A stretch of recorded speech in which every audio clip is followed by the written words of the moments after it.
NC Pork, raising the bacon, raising the bar. All right, we've made it to good afternoon now. Please remember to have all your cell phones muted. There is no videotaping, and there is no flash photography. If you have a question, please raise your hand. Once you get the microphone, please identify yourself and the affiliated you're with. Jaden, can we start with Aaron, then we'll go there and there. Aaron Beard with the AP. This is for Cooper. Just kind of walk us through a little bit of how you're feeling and what you've done the last few days in terms of trying for recovery and rehab type things. Yeah, I mean, I'm feeling pretty good. We have an incredible team, incredible training staff. So we've been working through the steps of just getting to 100%. I mean, I feel very good. I'm very confident moving forward. Okay. Cooper, can you come up front and get this gentleman? And then Jaden, if you can go here. Steve Wiseman, Raleigh News and Observer. Cooper, can you just kind of talk us through what those days were like initially when you got hurt and then the rehab just while you were still in Charlotte and watching the team? I mean, what was it like for you? Were you fearful your season was over? Just tell us about those feelings. Yeah, I mean, like I said, we have a great team. So as soon as I got hurt, it was just about getting the right treatment, the right recovery, figuring out exactly what was going on. Had an MRI, X-ray, learned that both of those looked really good. So for them, it was just moving on, pain tolerance type of things, just getting the recovery, the treatment that I needed. Okay, Jaden, let's go up front. Royal Howell, the Juice Network. Tyrese, this question's for you. We know March Madness is about the floor general, about you dictating tempo and being that point guard for Duke University. How are you at mentally and physically getting ready for this tournament? Yeah, I'm in a good state of mind. I think our guys are ready.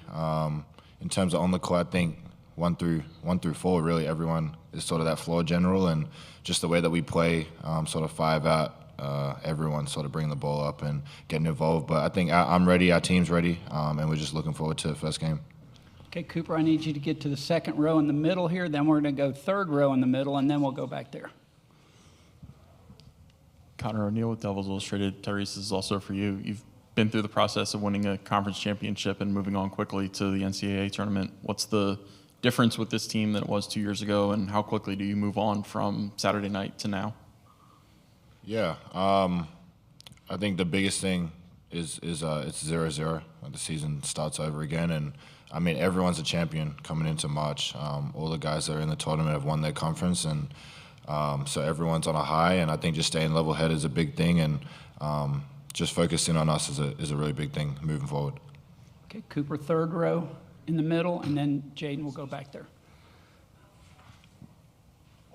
Graham Hill, 99.9 The Fan. Cooper, Con, as you guys get ready to play in your first NCAA tournament, how do you feel the overall season has prepared you as a whole? Con, could you answer that first, please? Yeah, I mean, I think we've been in a lot of tough games, especially recently, tough physical games. So I think that'll prepare us for the physicality of the tournament. But also, Coach did a great job non-conference, getting us to play a bunch of good teams. So we'll be ready for any team that's going to play us.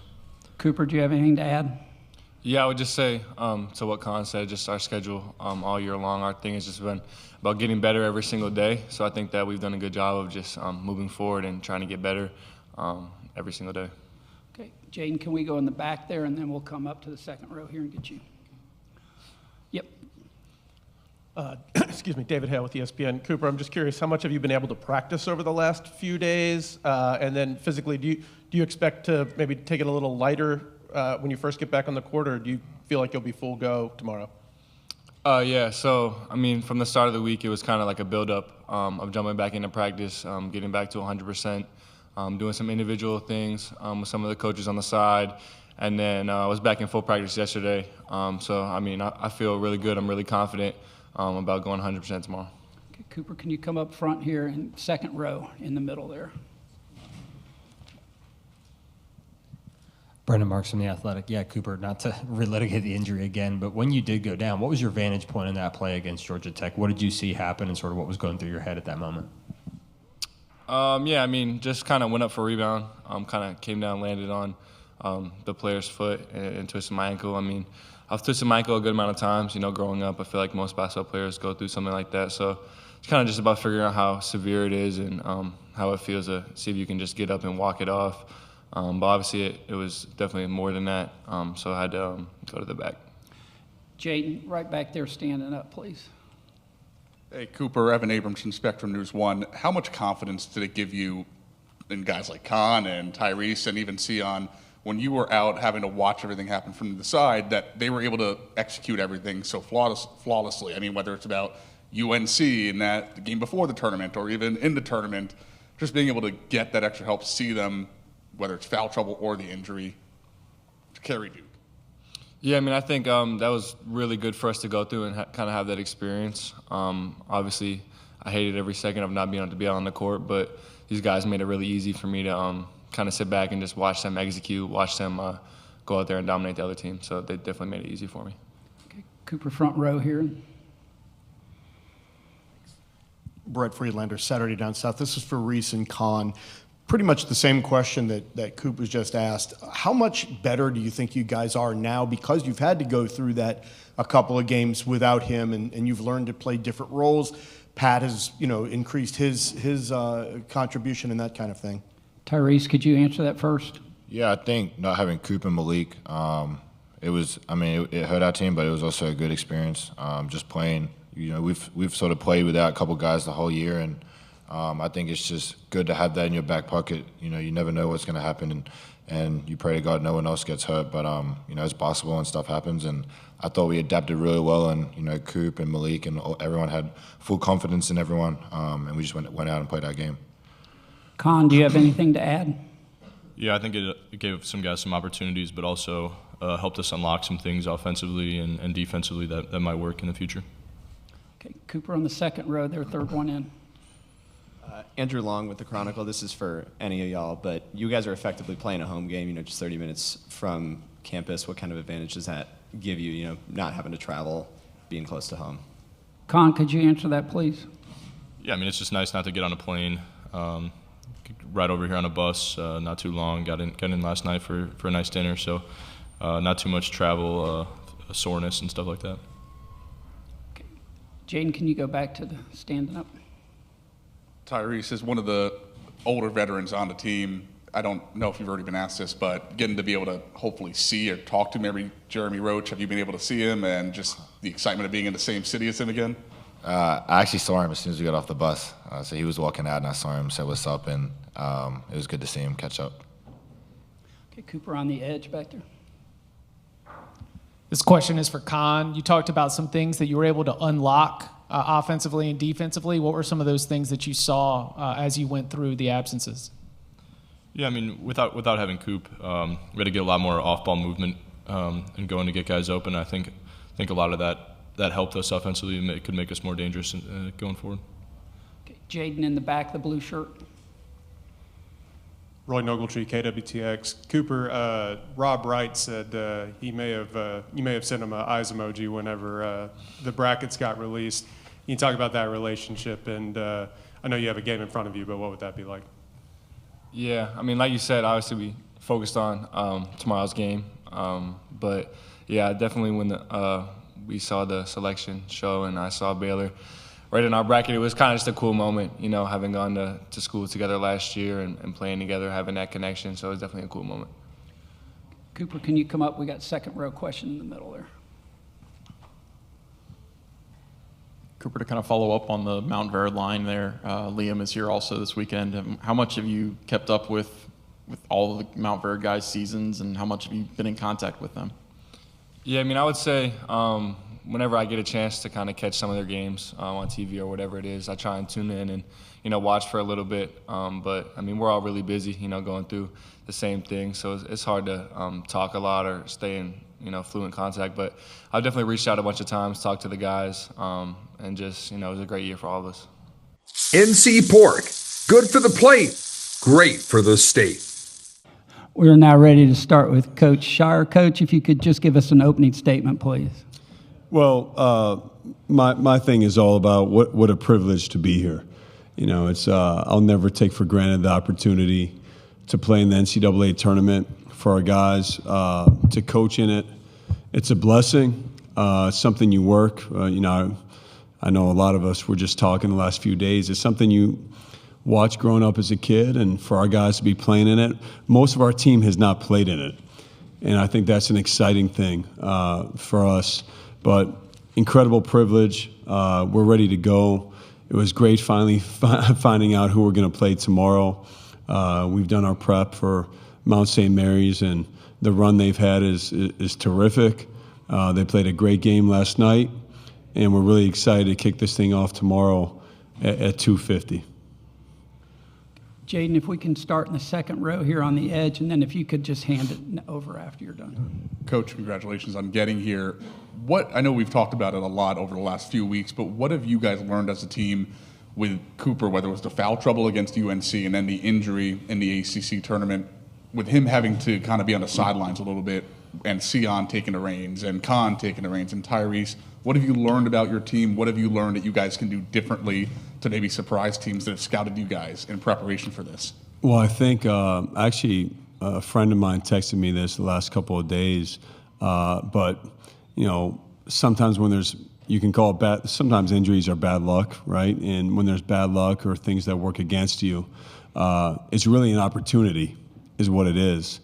And I thought that presented an amazing opportunity for our team to show our toughness in a critical moment. The Georgia Tech game, we're down, we're playing horrible, they're playing really well, and to be able to come back, to turn around the next 2 days against two really good teams without them. With all that said, we all know we need them, and we're a lot better with them. But for other guys to step up in close games to make big-time winning plays, I think that just gave us even more confidence with what we can do, getting him back healthy and ready to go at the same time. Okay, right in the middle. John, Brendan Marks from The Athletic. You guys announced a couple of minutes ago that Cooper's officially going to be active tomorrow. What has it taken the past week to get him to this point? And then also, do you have an update on Malik and his potential availability this month? Yeah. So Cooper, for us, this is about him being able to move properly. He wasn't going to play if he was compensating or if he was. Look, no matter what, an ankle sprain, to say he's 100% tomorrow, it's, he has to work through that a little bit still. But he's not compensating. Actually, the time off, I think, has helped him, his explosiveness, just getting a little bit of rest. I mean, the ACC tournament is a grind. The regular season tournament is a grind. So our medical team staff has done a great job making sure, with his force plate testing, with how he's jumping off of each leg, that there's not an imbalance of the way he's moving. So I think that's the biggest thing. And then the second thing, you have to make sure he goes against contact, where he's getting knocked off his base, is moving the right way without having it plan the way that he's moving. And so he looked really good yesterday. He did contact. He's built up. We built him up slowly and really progressed him the right way. But he's ready to go. He was, in his mind, he was ready last weekend, but he wasn't. He wasn't. But he's been itching to get out there, and I think that says a lot about who he is, because a lot of guys would be more patient or not as anxious to get out there, and that's just not the way he's wired. His family, everybody with them. As far as Malik goes, I can't give you any more other than, look, he wants to do whatever he can to get back and have a chance to play. And I'm lucky to be coaching all these guys where they have that attitude, and I don't know if that's going to happen, but that's his mindset. That's our mindset, to do everything we can to just give it a chance if we can continue to progress in this tournament. So can't give you more than that because I don't know more than that, but that's the mindset for him and for us. Okay, Cooper, can you come around all the way to the front? We're going to go in the middle here. No, one more. There you go. And then we're going there, and then there. John, there's been some conversation the last week about whether the ACC should expand or perhaps form some kind of alliance with the Big East. I was wondering if you had some thoughts about where the league is now and what the future should look like. Yeah, I've seen that, and I think it's really important to talk about all these things because the sustainability of getting 3 teams in and then one in the play. Now 4 teams in but 3 into the main field initially, it's concerning. And what ends up happening is a lot of the wins that we've gone in the ACC this year, we're not alone. It's anybody in the ACC. A lot of it's discredited, because you get into a league, you really can't go wrong with some of the games. Even if you lose, you're not hurt by it necessarily. So there's only upside in a lot of respects, where in our league, once the ACC started, there's, for the most part, it's downside. And so, as teams, we obviously have to do a good job of, winning and controlling what we can. But also, I think, looking at ways to, I'm not going to comment on the Big East because I've been so focused on this year with our team. And I would like for us to make a special run, blow it out with this group, and then do the best job that I can with my platform here of finding ways to make our game better, because I think there's a bunch of things we need to do, specifically with the gameplay, to go to quarters, to have 24-second shot clock, to modernize the game. But also, ideas like that need to be thrown around because this thing's changing too quickly not to. So I'm sorry I can't give you a better answer, but I'm fully embedded with our team and not trying to give much else a lot of thought right now. All right, on the corner there, Coop. Matt Giles, Duke on SI. Coach, if you think back 2 years ago to Orlando compared to now, is there one area of your game that you feel like you've improved on the most? And second part of that question, do you find any extra motivation that you're going to be starting this journey below the Final Four banner that ended your season last season? Yeah, I didn't think of that. It's going to give me even extra motivation being here. I think there's a lot of, it's interesting when you start, there's always things along the way, at least for me, that help motivate me. And so you just gave me one more, which is great. And, but I would say, I think the best thing you can do as a coach is give clarity. And so as you go on, at least for me, I think it's very clear what we're asking our players to do. We're not asking them to do 10, 11, 12, 13, 14 things. My thing is more simplicity and really focus on how tough and connected we are. In addition to, of course, you want to win the details of a game. And in the details, I think clarity is a big thing. And so for me, I think if I was evaluating myself in that moment to now, there's a lot of things I would say, but I think a big one for me is clarity with making sure not just what you know, but most importantly, what your players know that you're asking them to do. And that's been a big point of emphasis for me with what we've done. And as far as the other question, each step, when I'm in this tournament, I always take what happened last year and back of my mind, I just use it as a motivator. And that's never going to change, and that's only going to help. Okay, Cooper, can we get to the third row in the middle there? And then Jaden, we're going to go up front in the corner. Graham Hill, 999 The Fan. Coach Schauer, I know the storyline all season has been the performance of Flagg, Malawachin, and Knipple, but what about a guy like Isaiah Evans that really stepped up when his number was called during the ACC tournament? And even if it wasn't contributing to the score sheet, it just felt like he provided a spark of energy for your team in a time of need.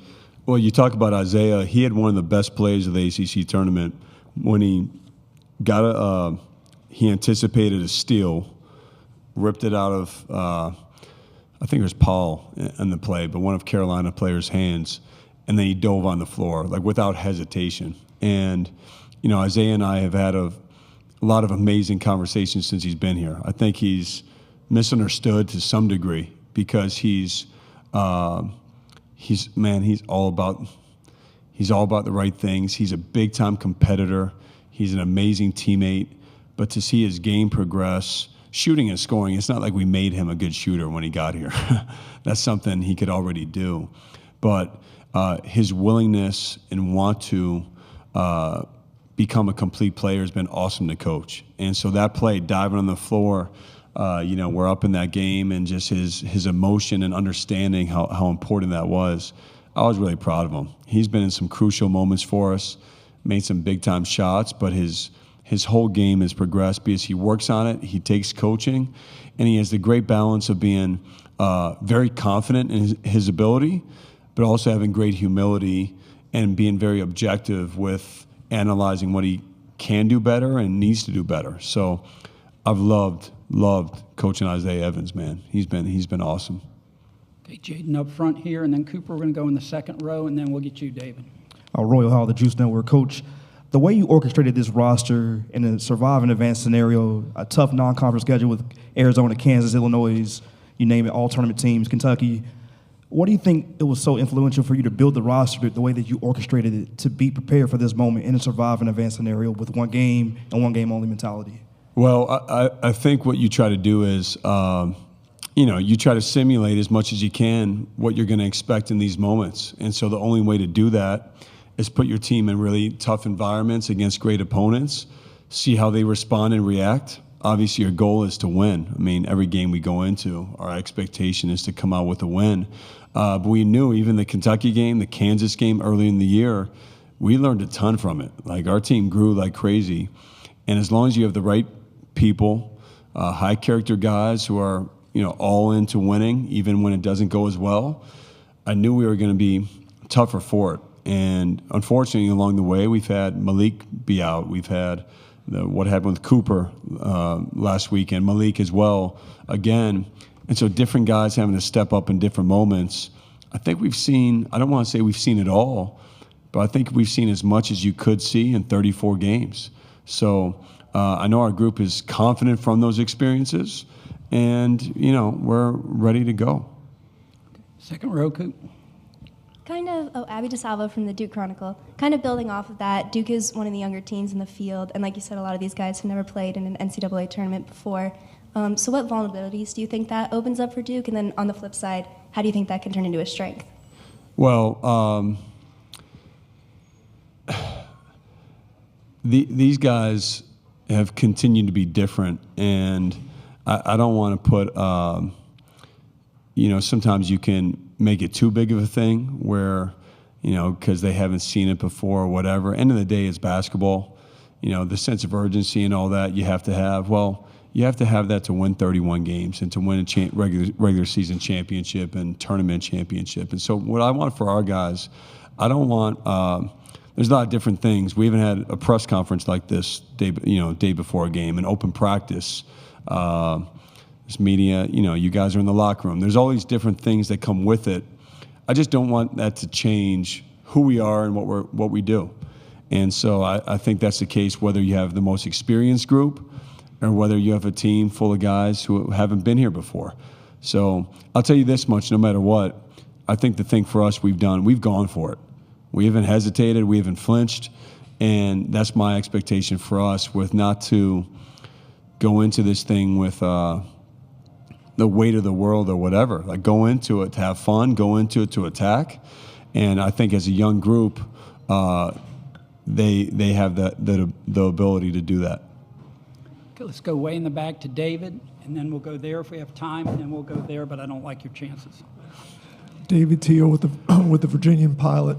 John, as you would expect. Where are you? Right here. All right, I got you. Sorry.